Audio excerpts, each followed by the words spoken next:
Are you here? That's the beginning of rest. Yeah.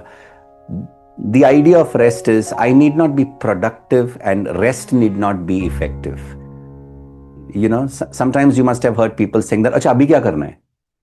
You go to a particular place for a holiday and then there's one person in the group who'll always say, "Acha, abhi kya karna hai?" He's never there. That person is never there. It's important for that person to do something. We need not earn rest. Rest is a fundamental right to the psyche. It's a fundamental right to the neurology. It's a fundamental right of the body to rest. And it is given to us without doing anything. And it's not easy to accept it because that brings us to an understanding of the usefulness of our existence in this world. And we feel, am I really useful? And then we question that and then we say, no, I need to do something to be useful. I need to do something so that I can deserve this rest. Rest need not be earned, and the idea is love need not be efficient. Yeah. So there are certain things that need not be efficient. It need not be effective also. It needs to be there because it should be there. It needs to be there because that's how it is. So my question to you is, are you here? Are you in the here, in the now?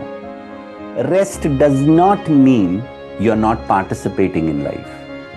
Rest means you're participating with your parasympathetic nervous system. Rest means I am present with all my calm and my presence, my safety and the trust in my neurology, my somatology, my all parts. Rest doesn't mean that I have abandoned the work. Rest means I come with safety and I don't let things affect me. That's the state of rest. There is this void which you are not willing to step into. And you're filling this void with everything that you know. You're filling this void with ambition, with assets, with addiction, with people, with trophies, with certification. You're filling this void with everything. And even after filling this void with everything, you're still at the crossroads. And that emptiness is still there. Because you forget that this void is not to be filled. The void is to be seen, healed, touched, heard. The void is to be there. And that void is important, right? That void is what gives meanings to two words. The void is what creates the poetry. Imagine putting all the words together without the space. You don't fill that space. That void is what keeps the raindrops the raindrops. It's the gap in between two raindrops. The void is the sound which you hear between the two drum beats.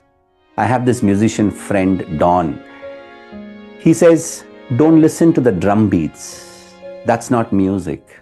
He says, listen to the spaces I create between the two beats. And when you learn from the masters, they teach you how to create spaces, not how to create sound. And once you learn to create spaces, you can give shapes and forms to these spaces. Because that is rest, that is the universe, that is the restoration. Rest, therefore, is a radical synchronicity with the way things are. What a line. Rest, therefore, is me being in sync with just the way how life is. If it rains, it rains. I'm here to witness. If it hails, it hailed. I'm here to witness. Because dormancy, winter, decay, entropy are just ways of life. You can't fight it. That's not rest. That's not rest.